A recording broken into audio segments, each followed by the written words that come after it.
Assalamualaikum warahmatullahi wabarakatuh. Selamat pagi anak-anak. Apa kabarnya? Kalau kabarnya baik, jawab sesuai dengan perintah ibu ya. Kita ikuti sama-sama. Kalau ibu bilang, apa kabarnya anak-anak? Alhamdulillah, luar biasa, Allahu Akbar. Nah, sekarang ibu tanyakan ya kabar kalian. Apa kabar anak-anak semua? Alhamdulillah kalau semuanya baik-baik saja. Nah, hari ini sebelum memulai pelajaran, kita berdoa dulu menurut agama dan kepercayaan masing-masing. Berdoa dimulai.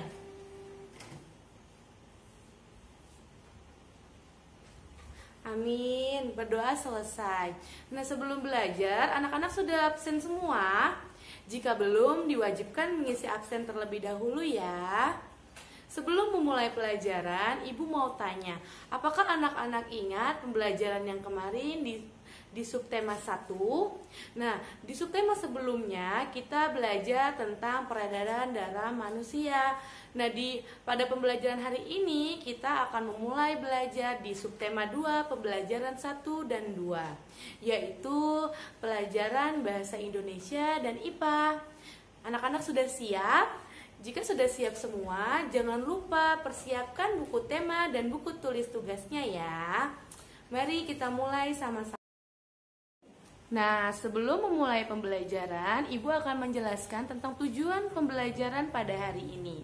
Tujuannya adalah anak-anak dengan membaca pantun diharapkan dapat menjelaskan makna dan amanat pantun dengan benar.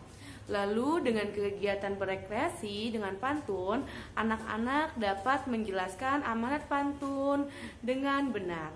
Lalu dengan kegiatan mencari tahu, anak-anak lebih kreatif dalam melakukan proses pembelajaran. Oke, kita lanjut ke materi yang akan ibu ajarkan.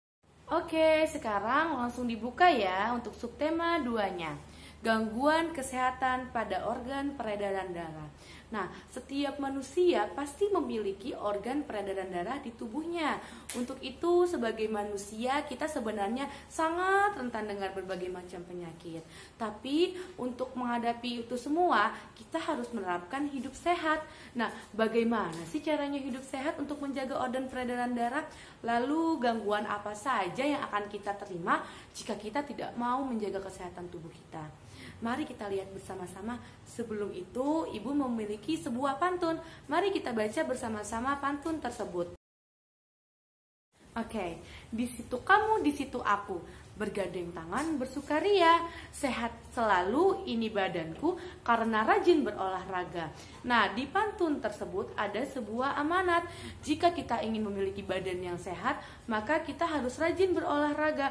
Karena dengan berolahraga banyak sekali manfaat baik yang akan kita dapatkan, terutama tubuh yang bugar, lalu tubuh yang segar, dan tubuh yang sehat.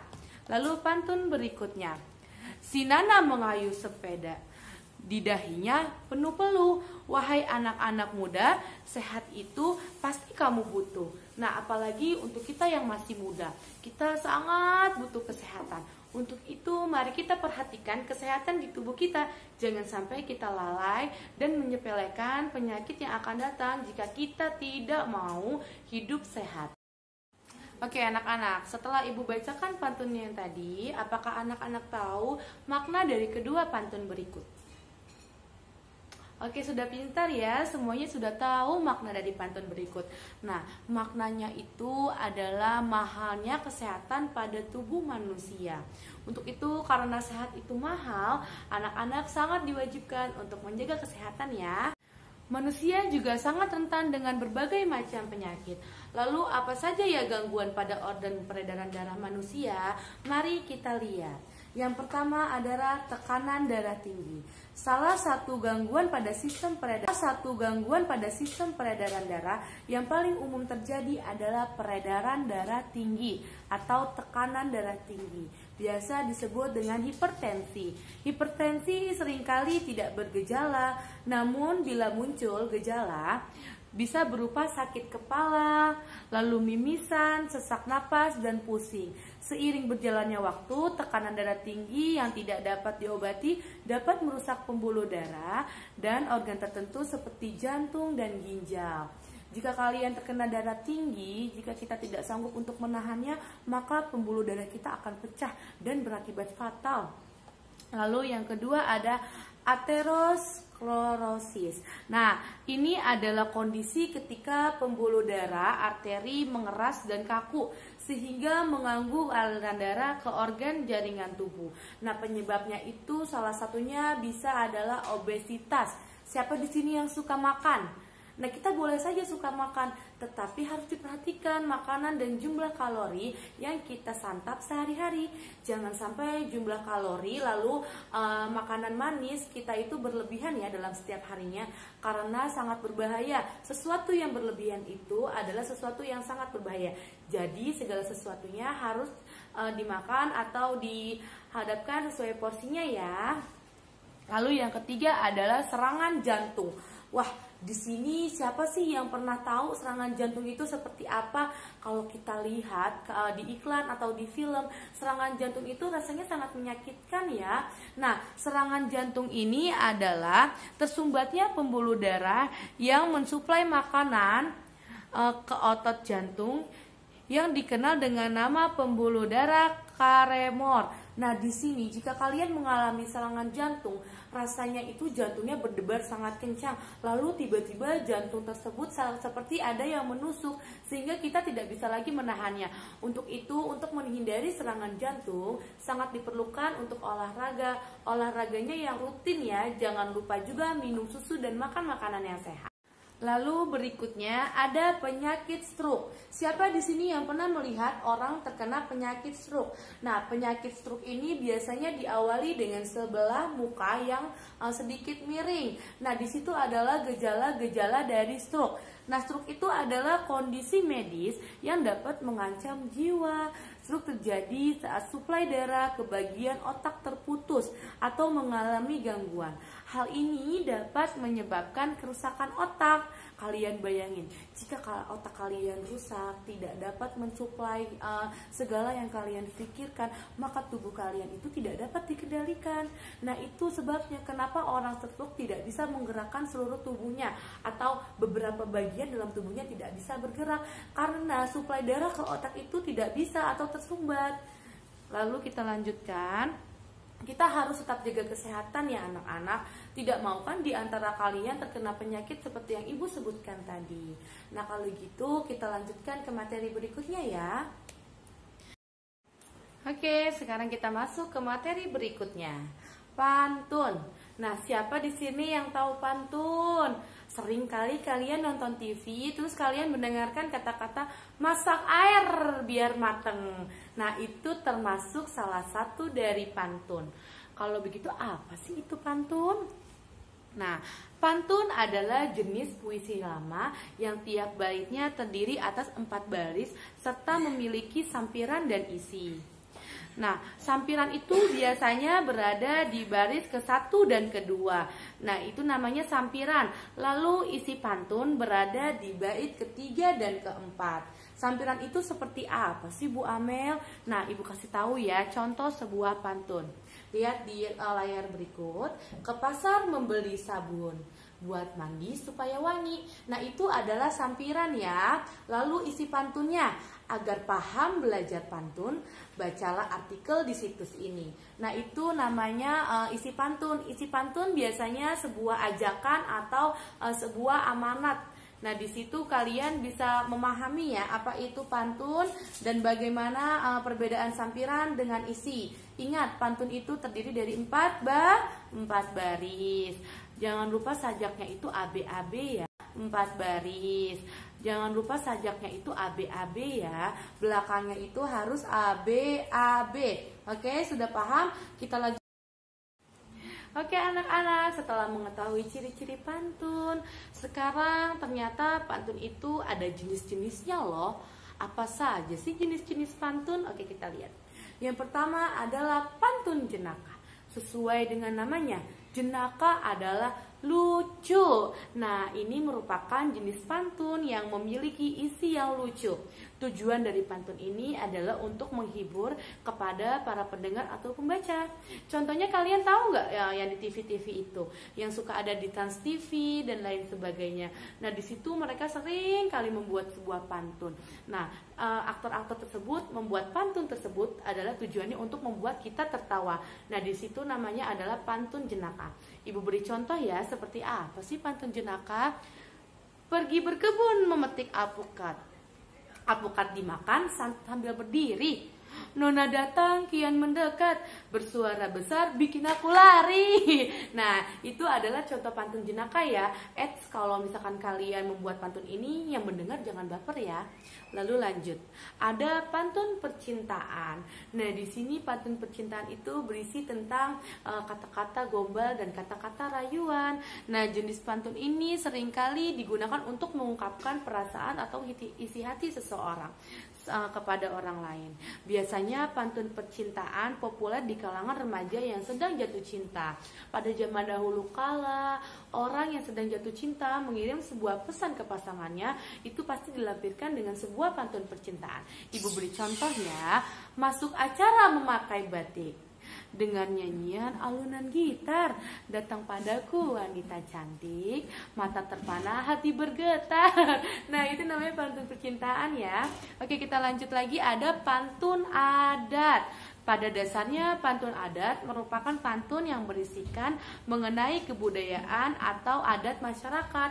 Salah satu contoh dari pantun berikut adalah manis madu semanis gula. Madu dimakan enak rasanya, 1000 pulau 1000 budaya, jadi kebanggaan Indonesia. Nah, itu adalah pantun adat ya, untuk memberitahukan bahwa adat kita itu sangat banyak. Lalu lanjut, pantun pribahasa. Pribahasa merupakan sebuah pepatah yang biasanya dijadikan petuah atau nasihat. Namun, penyampaian pribahasa juga kerap kali dibandingkan dengan pantun. Salah satu contohnya adalah semakin gelap ketika malam, tanpa selimut kedinginan, air beriak tanda tak dalam, air tenang itu menghanyutkan. Nah, itu dia pantun pribahasa ya. Lanjut. Lalu ada sebuah pantun agama. Nasihat dalam agama juga seringkali dibuat dengan kiasan-kiasan pantun agar tidak jenuh ketika mendengarnya.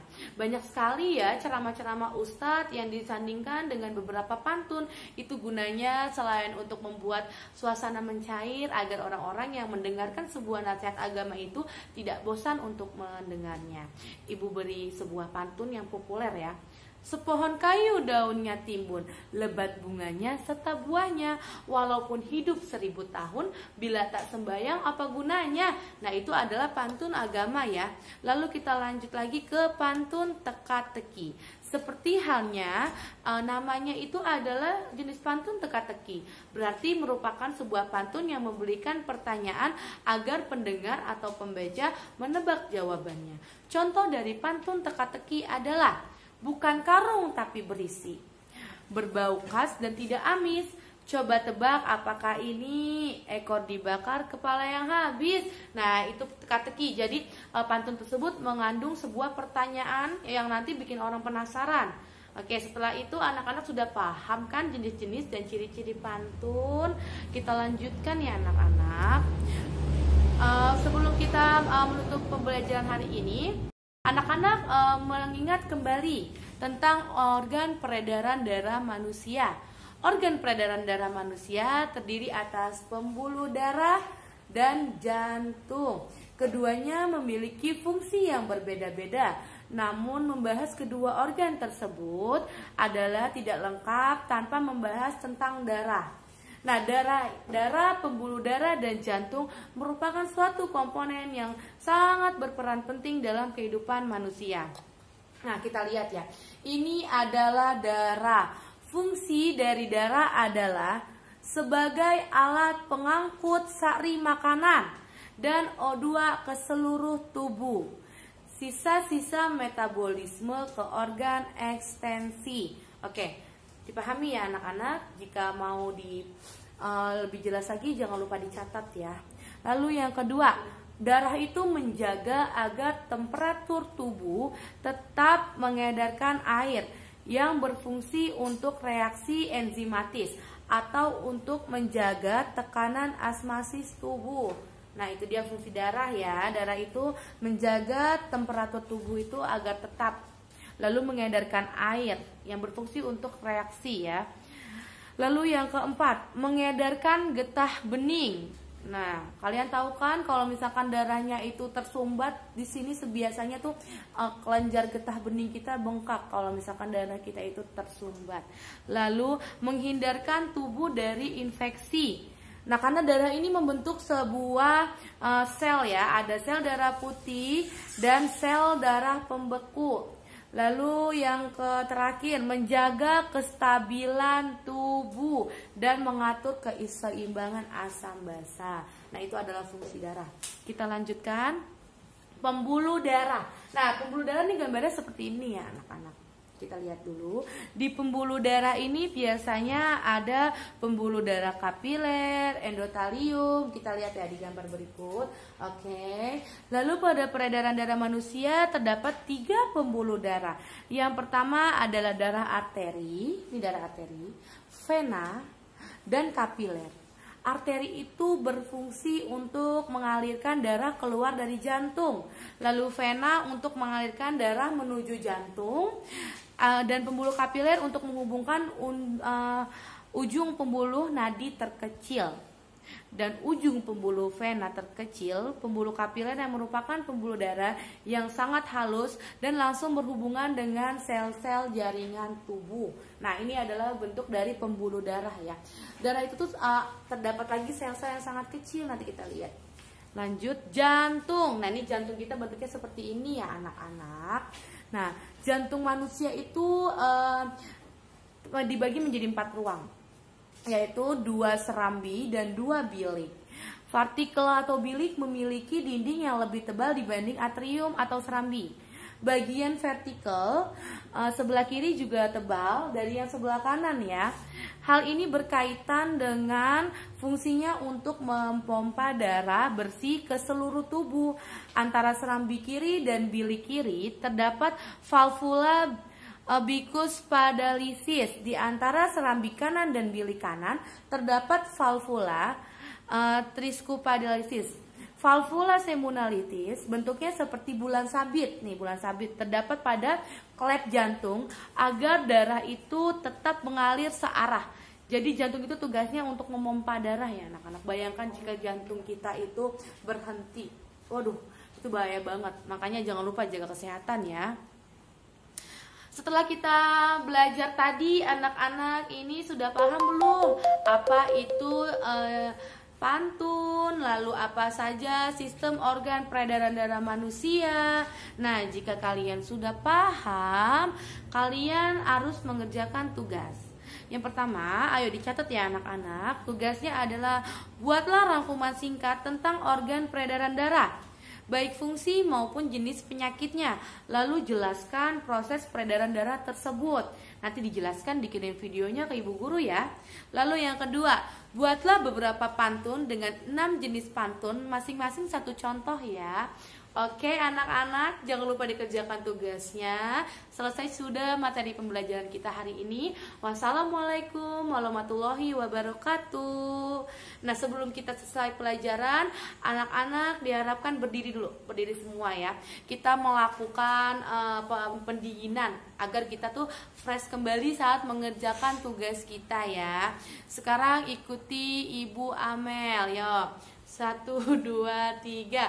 Marina menari di atas menara, di atas menara.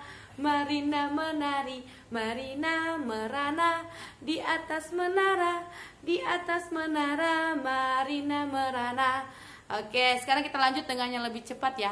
Marina menari di atas menara, di atas menara. Marina menari, Marina merana di atas menara, di atas menara. Marina merana. Oke, tepuk tangan untuk kita semua. Sampai jumpa di pembelajaran esok hari. Bye bye anak-anak.